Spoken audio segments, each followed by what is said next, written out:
time now on KROS for Financial Focus, brought to you by Nelson Core Wealth Management.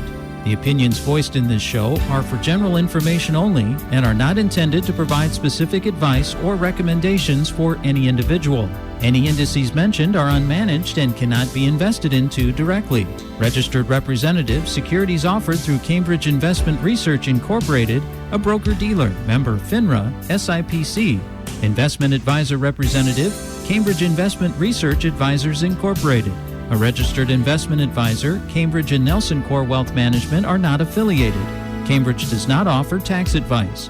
Now here's today's Financial Focus program. Well, a real pleasure to have in studio with us Dave Nelson. Looking pretty sharp today, Dave. Yeah, thank you. You know, now you're unusual, isn't it? You look great all the time. Thanks. But you look like you're getting ready to take some grandchildren out today and have some fun. Yes, I am. I'm going to slide out of here and I'm going to head down to Davenport and pick up two of them, and we're going to have a little late breakfast and hang out a little bit today. Probably head over to Abbey Zoo and spend a little time over there. So, yeah, I'm up to 12 now, Gary. Oh, as my far goodness. As grandchildren. Yeah, I was just going to ask. 12 grandchildren. What's the oldest? Yeah. The oldest is in 7th grade. Okay. And then the youngest are twins, twin boys, and they're the ones that were in the Chicago area, and now they live out here. So it's the twins that are now 4 months. It's their older brother who's almost 2 years old. And so with the 2-year-old and twins that are that young, I mean, mom is just pulling her hair out pretty much every day. And so I try to do what I can as far as to get down, help. And so today we're going to spend a little time together as far as with one of hers and then one of John's, his oldest, as far as they live down in Davenport as well. So looking forward to it. Grandchildren are great. I always loved it when Teresa's boys got old enough that I could play catch with them. Yes, exactly. Look forward to that. Or in your case, probably shoot hoops with them. Shoot hoops, play catch. It's all the above. Yeah, I speaking of the throwing a ball or whatever, I mean, one of the true highlights, and people that have kids and grandkids will understand this, and it sounds very trivial, but it was so meaningful as far as to me. As far as for those that don't know, I had a rough year and a half as far as health wise, and the tail end of it was dealing with the some of the ramifications from what I went through, and that was my shoulder was blown out. It literally got pulled out of the socket as far as with so the spasms and whatever that took place. Well, anyway, once I was able to get surgery after the other fun that I went through, then it was rehabbing there, and what kept me motivated was throwing a ball. I used to enjoy playing catch with primarily the three youngest. The oldest could care less about sports. Number 2 likes sports, but only certain sports. And she truly threw like the stereotype, the girl. Now, number 3 that was really big into softball, what have you. We used to play a lot of catch, and then the boys, we played a ton of catch too. So, yeah, that was a lot of fun, and I just couldn't wait each day trying to see if that arm, I could get it back to be able to throw so I didn't look like a total amateur as well, and or just being able to get it the distance, and took a lot longer than what David had planned on. So, but I got there and it feels good. Yeah, love putting the mitt on and going out and playing catch. So yeah, love it. It is amazing. Like when I was playing catch with my children and the grandchildren, you can have, to me, an easier conversation with someone when you're doing something like that. Yes, exactly. So true. And for us guys that aren't as comfortable with some conversations, that was kind of that's a terrific way to do it. Shooting hoops, kind of a similar thing. Go out in the driveway and throw up a few shots, what have you. So anyway, yeah, good stuff. Well, that is good. So how are things going with Nelson Core? I mean, it seems like you guys are continually expanding. Yeah, we have. We've added personnel. We're still in the midst of, as far as we're short probably a couple people at this point in time, and we're pretty particular as far as what we need. We're restructuring the entire operation. We're pretty much, it used to be kind of two different businesses as far as the accounting side and the wealth management side. We're trying to bring those together. We're trying to have a more robust offering. The rules have gotten just ridiculous as far as trying to keep track of stuff, as far as from a taxation perspective, and as far as the investments and trying to incorporate those together. And we want to do a better job. We think we do a great job now, but we think we can do a better job. And so we've got somebody really, really sharp. It's Jake, as far as in the office. and he's the one that's overseeing the restructuring. I'd say we're probably 50% there as far as what we're trying to accomplish, and so it will make again what we're doing better from a taxation perspective, and I think also from a rate of return. So from a true net rate of return, when you figure in the taxation issues currently as well as in the future, I think it's going to be better. So markets are going to continue to be rough. Rates of return, we've been telling people for several years now that we've been spoiled over the last 10 years, give or take. Well, from the bottom, as far as when the market bottomed March 9th of 2009, it's been almost a straight line up. And the rate of return that people have received as far as on their investments, I'm talking about the indexes now, have been almost double, not quite, but almost double as far as what historical levels have been. And so that can't continue, and it's not going to continue, and we're experiencing some of the backlash right now as far as from that, and I can bore people to tears of why this is taking place. It's not a political statement by any stretch of the imagination. It's looking at the facts and what we've done as a country as far as trying to sugarcoat everything and trying to promise stuff that we can't do. And the end result is this is the backlash. And it's not going to be just a one-year type event. This is going to be many years that we're going to be in this below average return environment.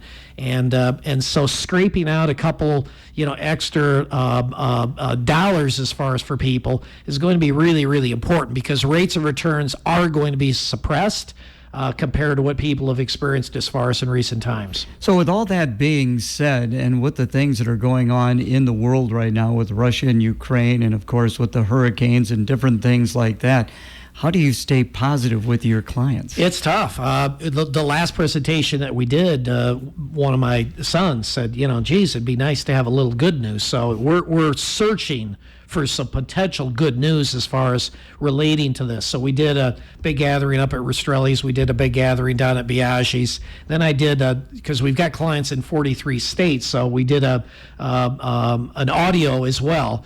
We want to do some like Zoom type gatherings as well, but with trying to get slides and whatever, it just complicates it. So we just found that the call is better, and they have a hard copy in their hand of what I'm going to be walking through. But there was one thing that I guess to some degree I was overlooking, and that is that when you truly hit bottom, and again, I want to make this clear as far as in what happened yesterday and the day before is not bottom. So don't anybody get overly excited as far as what's taken place. We could be wrong in this, and I say I could be wrong as far as in this, but I don't think we've hit bottom yet. And when we truly do hit bottom, if we look at the history book as far as when you're in a recession and you're in a bear market, put the two together, which is where we think we find ourselves right now. And again, if we truly are in that environment, the average loss is probably at least another 10% greater than where we are now. That's the bad news. The good news is this, is that when you truly do hit bottom, history says that the next 12 months are pretty remarkable as far as the rate of return. And remarkable by the number, the average. So obviously some are less, some are more, but the average is about a 40% return from the bottom in a 12-month period of time. The average is over a 5-year period, 100% return. So it is something to look forward to. The problem is most people that are out there, they haven't taken any proactive measures as far as to try to mute some of the downside. The good news is that the people that we work with, and the good news is the folks that have been listening to us as far as in this type of venue, as far as over the last year or so, aren't down nearly the amount that the market is down, because we've done proactive things as far as to prevent that. And so, so again, our crystal ball has cracks in it like everybody else's, but we spent a lot of money in research, independent research. We're right more than we're wrong. And so the bottom line is we still think that there's a decent amount of downside that's to come. But then when we do hit bottom, and we don't think that's 5 years out, we think that's probably more like 6 months out, is that it can be a very powerful movement as far as on the upside, and you certainly want to be there as far as to enjoy that. Always interesting listening to you. We're going to be taking a break for the weather here shortly, but when we get into the second half of the program, what are some of the things you really want to talk about, Dave? I think I want to expand a little more as far as on interest rates right now, as far as what expectations are there and what people should be thinking in terms of. All right, very good. Our break for the weather brought to you by Dan Dolan with Mill Creek Crossing. Watch for more clouds today, and eventually that means some scattered shower activity for this afternoon. Still going to be warm, though, with highs in the mid-70s. We'll wrap up showers this evening, temperatures dropping into the upper 40s. And a straight shower for Thursday, highs in the low 70s. With your Storm Track 8 forecast, I'm meteorologist Andrew Stutzky. Thank you, Andrew. Starting to see a few more clouds out there right now, 55 degrees. Our update brought to you by Dan Dolan. A Dan Dolan home is the perfect place to relax and enjoy your retirement years. Our age-in-place design and reverse mortgage opportunities provide convenience, accessibility, and sustainable retirement living. Our homes are energy efficient with snow and lawn care services provided. See for yourself what Dan Dolan Homes has to offer at our Meet the Builder open house on Wednesdays from 11 to 1. For quality, reliability, and value, Dan Dolan Homes is the place to go. Dave Nelson in studio with us. We're going to go to the bottom of the hour. Before we get into what you wanted to talk about, Sure. You've been doing this for, over 40 years Yep, now? yep. Okay. When you first started, did you think it would be as complicated as it is right now? No, it really, again, the challenge that we have had as far as the enterprise as a whole is really centered around trying to, again, like many people, as far as figure out from an investment perspective, what's the approach. Then, in other words, stocks, bonds, real estate. What do you shove into the envelopes as far as that we want to own? But then you throw on top of that, what type of account do we want to own it in? Do you want to own it in an IRA? A 401k? Do you want to do this newfangled thing that came out, give or take 15, 20 years ago, called a Roth IRA? Does that make sense as far as should we do that? And then on top of that, now you're trying to pick the investments that have, from a taxation perspective, a little advantage. That advantage would come in a non-IRA environment, would be capital gains. Capital gains, there's the capital gains rate for a lot of people out there is probably zero right now. I mean, literally zero. And what type of investments, as far as can I take advantage of that, as far as is that through an annuity? Is that through an IRA? Is that through a Roth? Is that through non-IRA type assets? And so it hasn't always been this way. Capital gains rates, for most of my career, there's been a difference between ordinary income tax rates and capital gains rates. But for a period of time, they merged and they're exactly the same. So it kind of throws off the decisions that maybe you made 5 years prior to that or 10 years prior to that, as far as with those rates changing. So incorporating all this stuff into the decision process is really complicated. And so, again, for years we wanted to do this and we just couldn't figure out how to do it, but we finally did. And that was, we've got to bring accounting under our roof, and we've got to have those people available to us as far as to help us make some of these decisions. So, again, 5 years ago, 7 years ago, whatever it's been, time flies when you're having fun. We started putting together this relationship as far as with Deb Montgomery, and then that built into two other relationships as far as two other CPAs, and we brought it under our roof, and they're now located as far as here in town, down at just down from the studio here. But that's made a huge difference as far as from the ability to communicate to clients accurately, not just kind of here's big picture what's going to take place, but really looking at the numbers. Then it's finding the software that will help you do the number crunching to make it where it's looking into the future, because most of the stuff that's out there just says, okay, here's what you made today, here's what you owe as far as in taxes today. Never mind that. I want to try to look 3 years and 5 years out and try to make the decisions today that are going to be more impactful as far as over the next several years. So yes, it's so much more complicated as far as than what we thought. And again, we could still exist in that environment and take that same approach, which I think a lot of people still do as far as in this industry. A lot of people in this industry are still commission-based, which we think is just makes no sense for a typical person as far as out there that's investing. You don't want a relationship with somebody that's just going to wrestle you to the mat and basically see how much money they can get out of you. What you want is a partner. And that partner is going to essentially be rewarded when they give you good advice, and that partner that's going to be punished when they give you bad advice. And so with that model, I think it's just a totally different mindset.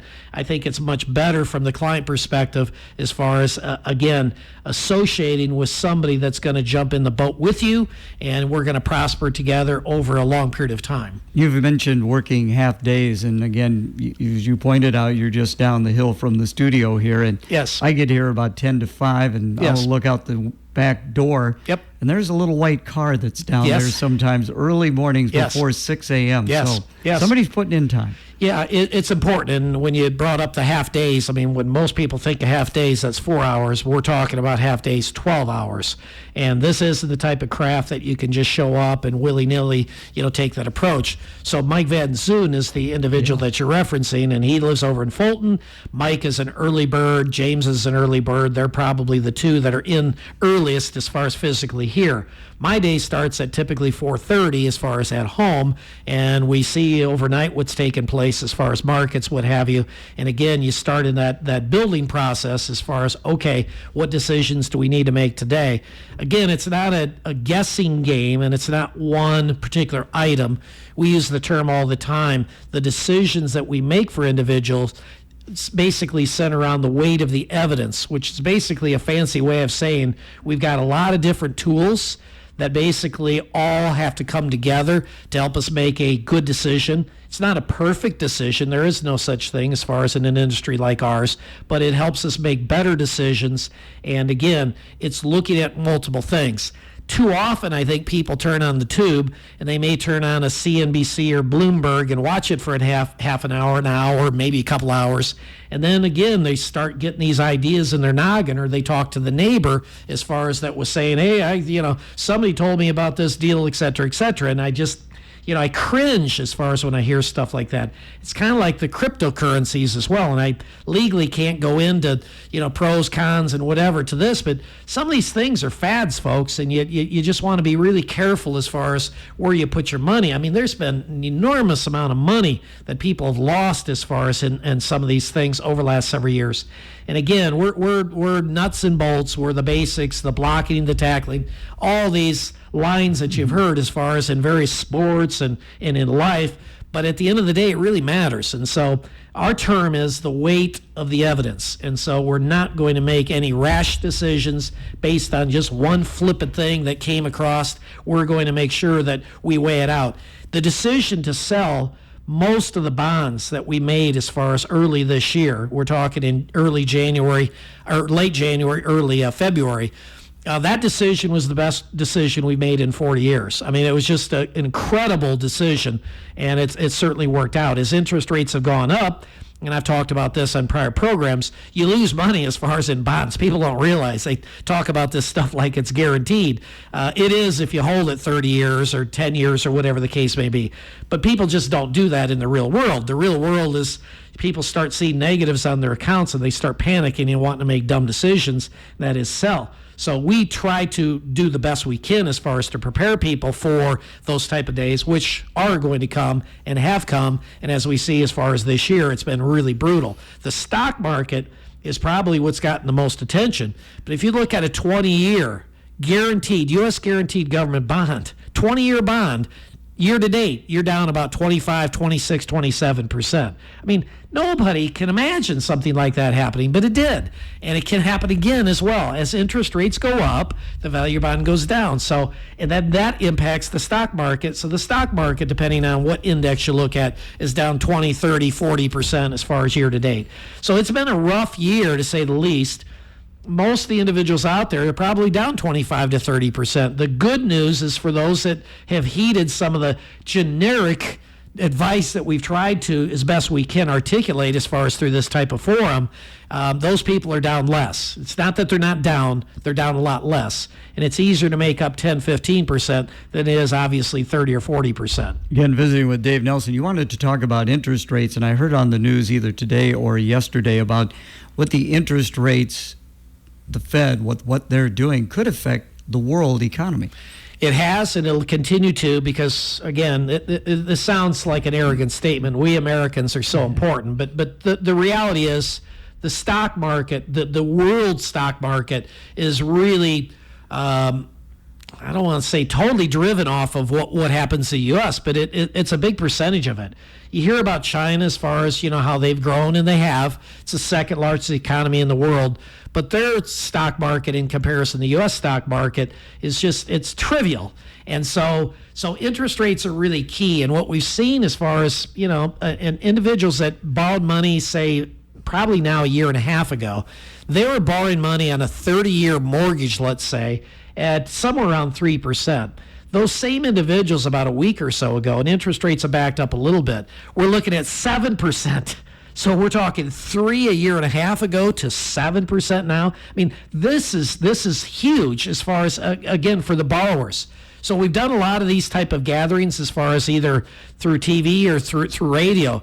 And we get the question oftentimes as far as what do you see looking forward? Never mind looking in the rearview mirror, what do you see looking forward? And one of the things that I brought up, and I really believe this, and I could be wrong, and again, this is, I got to get all my disclaimers and whatever, and so there's no assurance that this is going to take place, but we're really into this industry. We really spend a lot of money, and we're pretty good at what we do. So the long and short of it is, I've told people, be patient. The real estate market, said this at the beginning of the year, this won't continue. We're seeing it rolling over. Stocks have rolled over, bonds have rolled over, and real estate's starting to roll over.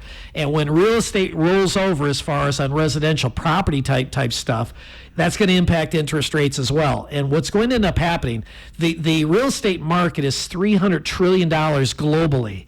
And so with interest rates going up rapidly, this is going to weigh heavily as far as on that. Translation, if you don't have to buy now as far as a home, if you can wait a year, maybe even a couple years, chances are interest rates are going to come back down again to some degree. I don't know how low they're going to go. Don't know exactly what's going to take place.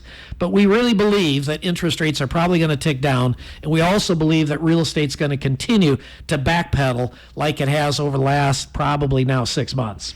You give such great information. Try to. It's so complicated. And again, the average person that's out there, they're trying to keep their head above water as far as trying to make sense out of this stuff. And again, what we're attempting to do is to try to give, again, big picture information that people can actually, capitalize on it. And again, we're not always right. We're right more than we're wrong. We're going to be right more than almost anybody out there as far as, that people would be listening to. But the reality is, if you can wait, as far as in the real estate market, you want to. We think interest rates are going to backpedal. Our best call, and again, we can be way off on this, is we think the 30-year government bond that's now about 3.7% is probably going to be somewhere around 2.5%, give or take a year and a half out. That will feed into interest rates as far as mortgage rates, and that'll feed into like CD rates as well. So it's going to help some, and it's going to hurt some. We're asked, I know we're almost out of time here, just real quick, who has this crisis hurt? Well, it's the investor has been roughed up. Certainly those individuals that are borrowing money have been roughed up if they need to continue to borrow money, or they're just going to start borrowing money at this point in time. The winners have been those that have been money market CD type people, because they've seen interest rates go from pretty close to 0 to roughly 2% probably at this point in time. Not a big increase, but it is an increase nevertheless. Finally, just about a minute or so here. I had a young man in on the River City Sports Review. Ben Pace is his name, a great running back from Central DeWitt. Unfortunately, injured his foot. He's out for the year. Nuts. But I asked him, what are you interested in? And he said, finance. Oh, really? Yeah. Oh, wonderful. So what advice would you give to a high school senior who gave you that answer? Yeah, so the formal education is important. The real life is more. My sons came aboard, and within 6 months, they said, we didn't learn any of this stuff. I mean, literally any of this stuff. Now, that's a little depressing as far as to hear something like that. But I think a diverse background, and if he's a running back, my guess is he's had some adversity as far as in his life before. He's going to have it as far as in the future. But he's used to working hard, and that's the key. The people that make it in this industry understand this is not an 8-hour day job. They know how to work, and they will put in the time. And with his work ethic, that if he continues to have that same work ethic, he can make it as far as in this type of business, because we need people that understand as far as it's tough, and you're going to have to really work hard, and it's going to take a while as far as for this for some real benefits as far as from the industry. Great to see you. Have fun today with the grandkids, Thanks, okay? Gary, appreciate it. You have a good one, too. Financial Focus is a production of Nelson Core Wealth Management in Clinton and Davenport. The opinions voiced in this show are for general information only and are not intended to provide specific advice or recommendations for any individual. Any indices mentioned are unmanaged and cannot be invested into directly. Registered representative, securities offered through Cambridge Investment Research Incorporated, a broker-dealer member FINRA SIPC. Investment advisor representative, Cambridge Investment Research Advisors Incorporated, a registered investment advisor. Cambridge and Nelson Core Wealth Management are not affiliated. Cambridge does not offer tax advice. For more information, visit our website at www.nelsoncore.com. Our thanks to Dave